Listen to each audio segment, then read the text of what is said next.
البحر الغزال، غرب والاستوائية الوسطى، جونغلي، أعالي النيل ووراب. من خلال التعاون مع آي راديو يمكنك التواصل مع المجتمعات المتنوعة والجماهير المستهدفة في المناطق ديل.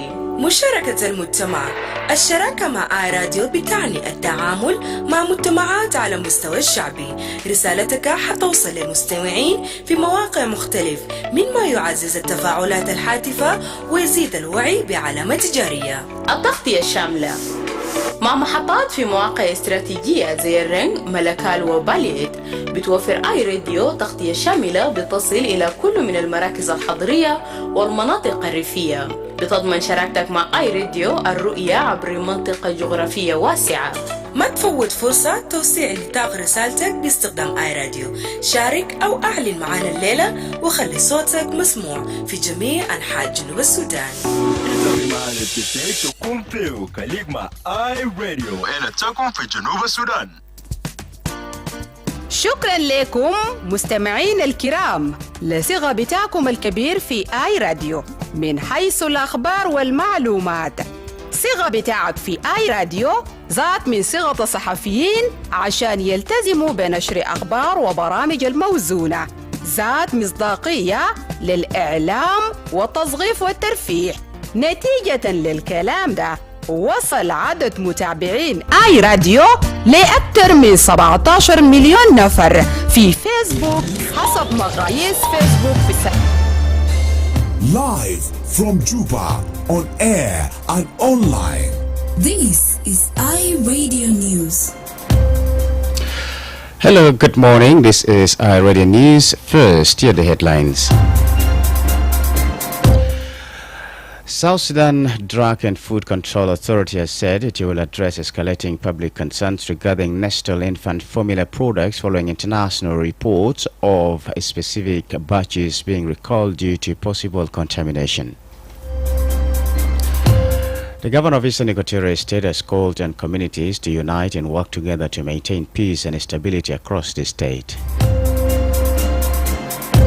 And South Sudan and the Central African Republic have reaffirmed their commitment to strengthening bilateral relations following a high-level meeting in Juba yesterday. These stories and more coming to you in this news bulletin with me, Lasuba Memo, and now the news in detail.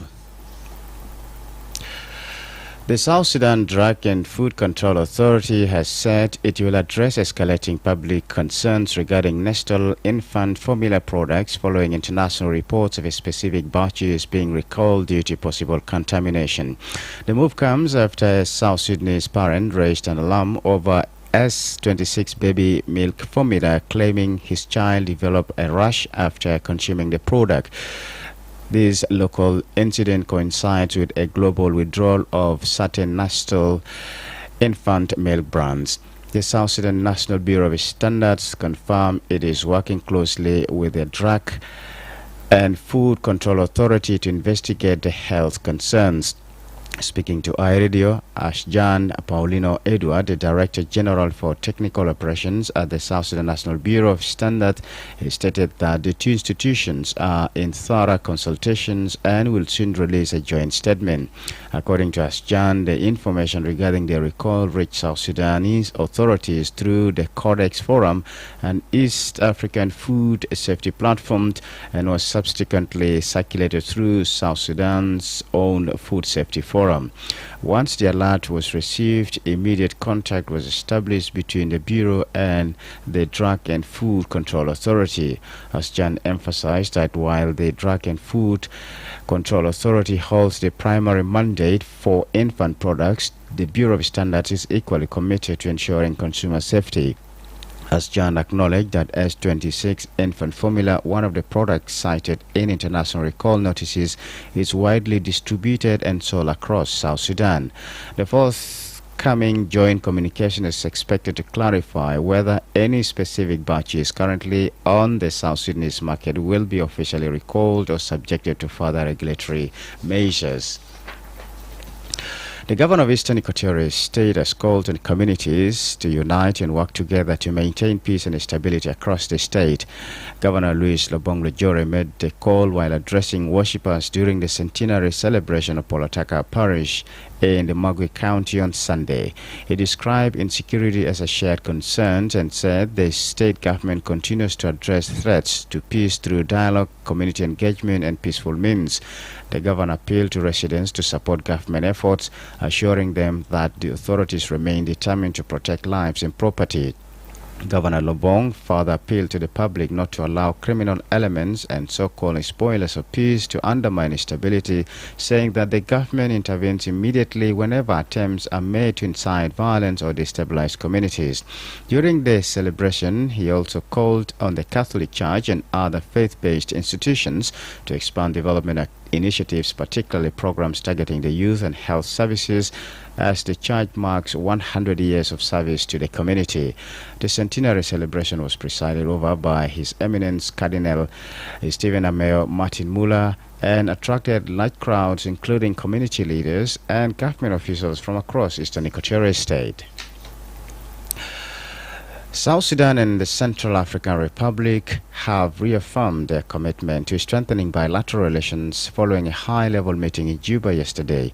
The pledge came during talks between the Minister of Foreign Affairs and International Cooperation, Ambassador Mande Simaya Kumba, and Rameaux Claudi, the Presidential Special Envoy and Minister of Defense of the Central African Republic.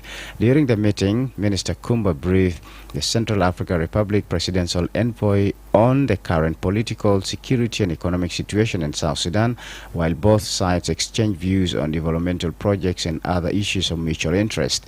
The discussions emphasized practical ways to deepen cooperation and advance shared regional priorities.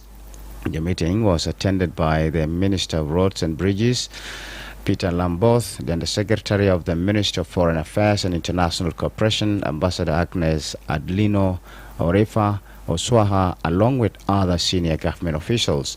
Earlier in the evening, this CAR Presidential Envoy and his delegation were officially received at Juba International Airport by the Deputy Minister of Defense and Veteran Affairs, General James Kong Chol, marking the start of the official visit. Officials say the engagement reflects the growing diplomatic ties between South Sudan and the Central African Republic and their shared commitment to regional cooperation and stability.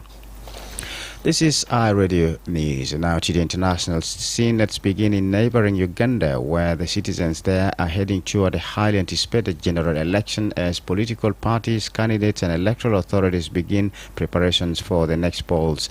On Thursday this week, the election will see Ugandan choose their president, members of parliament and local government leaders in a process expected to shape the country's political direction in the coming years. The Electoral Commission has already begun key preparations, including updating the voters register and outlining the electoral roadmap. Political parties are also mobilizing supporters across the country with campaign messages focusing on governance, the economy, service delivery and youth and employment. President Yoweri Museveni, who has been in power for several decades, is expected to seek another term, while opposition parties are working to build alliances and present alternative leadership to voters. Civil society organizations and religious leaders have called for a peaceful, free and fair electoral process, urging political actors to avoid violence, hate speech and intimidation. Security agencies say they are working to ensure stability before, during and after the elections. U.S. President Donald Trump has said he had imposed a 25% tariff on goods from countries with commercial ties to Iran, a move that could put pressure on Tehran as anti-government protests enter a third week. Trump said on social media that the tariff was rather effective immediately, without offering details of what constituted doing business with Iran. China is Iran's largest trading partners, followed by Iraq, the United Arab Emirates, Turkey and India. The new tariff comes after Trump threatened to intervene militarily if Tehran killed protesters. White House spokeswoman Caroline Leavitt said on Monday that military options, including airstrikes, were still on the table. This is iRadio Morning News, and to end this bulletin, here's a recap of the headlines.